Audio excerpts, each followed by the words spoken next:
टिकरे तो है कौन की मतलब कि बाकायदा कई हालात है मेरी गली में मेरी गली की मेरे घर के नीचे ग्राउंड फ्लोर है और अगर जैसे घर पे रोड पे आए कौन बंदा मानने नहीं कौन मान धक्का मार के चला गया हाथ उठा के 40,000 रुपये बरस लगा ये करते क्या हम लोग ये गाड़ी चला रहे हैं किसी को मार दे किसी का इस तरह हाथ पैर तोड़ दे रहे इसका बदला नहीं मिलेगा इसका बदला जब आपको मिलेगा तो हमारी जिंदगी अच्छी है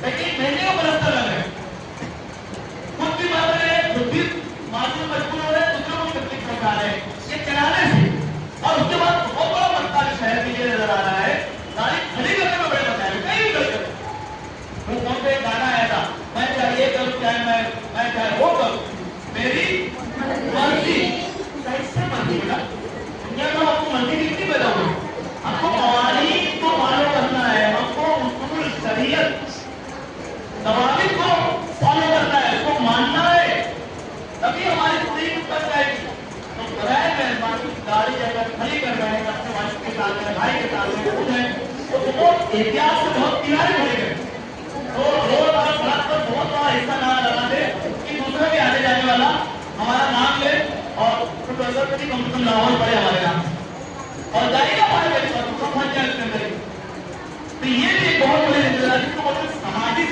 जिम्मेदारी तो सामाजिक जिम्मेदारी भी बहुत अहम है इसको भी हमको लेकर चलना है हमको भी राहत मिलेगी सबको राहत मिलेगी आगे की बात एक अहम बात इम्तिहान हॉल में आपको समझाना है सारे साथ आपको समझा चुके हैं कि मेरी दरखास्त एक बार रिवाइज कर रहा हूँ ज्यादा कर रहा हूँ इम्तिहान हॉल में आप बहुत बन के नहीं जा रहे बेटा आप ऊपर इंटर करके जा रहे हैं आप लाइब्रेरी में बन के जा रहे हैं इम्तिहान देने जा रहे हैं बहुत तरीके गैर जरूरी बातें मत करके शोर मत करके अगर किसी टीचर ने वहां पर किसी नजर में किसी एग्जामिनर ने आपको कुछ डांटा बोला बताया इसकी बात कौन सब बोल दीजिए आपका दोस्त कोई दोस्ती डाले एग्जाम हॉल में ये लिख लीजिए एग्जाम हॉल में कोई दोस्ती डाले अगर पेट नहीं है पेंसिल नहीं है भूल गए लगा बंदा मतलब तो भूलना नहीं चाहिए एग्जाम हॉल की तैयारी रात में जाकर के सोना है एग्जाम हॉल की तैयारी सुबह नहीं करना है जो कपड़ा पहनना है वो भी निकल जाए जो जूता पहनना है वो भी साफ हो जाए दरवाजे में रखा है और सारी ट्रेन मिलती है सबसे इम्पोर्टेंट हॉल टिकट कंपार्ट डॉक्यूमेंट है दो जरूरत घर में रखी है घर वालों को बता दी जाएगी मेरी जरूरत क्या रखी है खुदा ना खासा कोई हादसा वाक्य मिलना है तो मैं फोन करूँ तो फौरन पहुंचाइए ऐसा भी चलता है अगर किसी का खुदा ना खासा खुदा ना करे खुदा ना करे आपका एग्जाम हॉल का टिकट आई कार्ड छूट जाएगा घर पे तो आप और रोइए मत वहाँ जाके रिश्तेदार को बताइए वो फोन करेंगे आपके हिमाचल को अब बेचारे हिमाचल फिर उसका रास्ता निकालेंगे यहाँ से फोटो भेजेंगे या जो भी करेंगे ऐसा तो करिए मत लेकिन वो जाएगा तो बिल्कुल खराब और परेशान नहीं होना है भागना दौड़ना नहीं है और लड़कियाँ रोना धोना नहीं उसका रास्ता निकालना है तो हमेशा ऐसा पता थोड़ा भी ऐसा फिर सब ऐसे हम और करें अपने हालात और उसका रास्ता निकालें एग्जाम हॉल में बहुत तरीके से जाए वक्त से बहुत पहले जाए कम से कम 10 रिपोर्टिंग टाइम में जाए 10:30 बजे 10:30 बजे रिपोर्टिंग टाइम है तकरीबन बच्चे 10:15 तक वहां पहुंच जाए एक दिन पहले घर से डिस्टेंस मालूम कर ले सवारी और सफर का और वहां तक पहुंचने का रास्ता मालूम कर ले तरीका मालूम कर ले और वो पूरा टाइम कैलकुलेट कर ले और उसके हिसाब से वहां पहुंच जाए क्या एग्जाम में मालूम ना पड़ेगी ट्रैफिक जाम होगा एग्जाम में लिए ट्रैफिक बहुत जाम होता है हमारे रोड पे पूरा जाम होता है हमारे रोड पे साउथ इंडिया कहीं तो 1000 बच्चों का तकरीबन सेंटर लग जाता है ये न्यू स्तर है आगेरा है अब्देलिया है ये सारी स्कूलों में हजारों बच्चे इस तरफ आते हैं शहर के अंदर और इस तरफ बच्चे जाते हैं दूसरी तरफ तो ये आने जाने का जो सिलसिला है हर 3 स्कूल के औकात में बहुत जाम ट्रैफिक होती है लेकिन एग्जाम के टाइम ये डबल जाम रहेगी तो आप इसको भी समझ के चले बहुत तरीके से वक्त से पहले हर हाल में पहुंचना है पूरे यकीन के साथ आप बातें लिखें कि इंशाअल्लाह मैं एग्जाम में कामयाब हो जाऊंगा यकीन पहली चीज है मेहनत तो आपने की है बहुत इम्तिहान के बाद की बात मैं बहुत जरूरी समझता हूँ करना कि इम्तिहान आपने दे दिया बहुत तरीके से सब्र से सुकून से इकराम से एहतराम से तवज्जो से फोकस से अपना पेपर आपने कंप्लीट किया इसी पेपर में कोई सवाल छोड़िए बता अगर आपको सवाल का जवाब किसी सूरत से नहीं आ रहा उसको लिखिए वो सवाल से मुताबिक जो भी बात आपको याद आ जाए लिख दीजिए मगर सवाल छोड़िए मत खुदा के लिए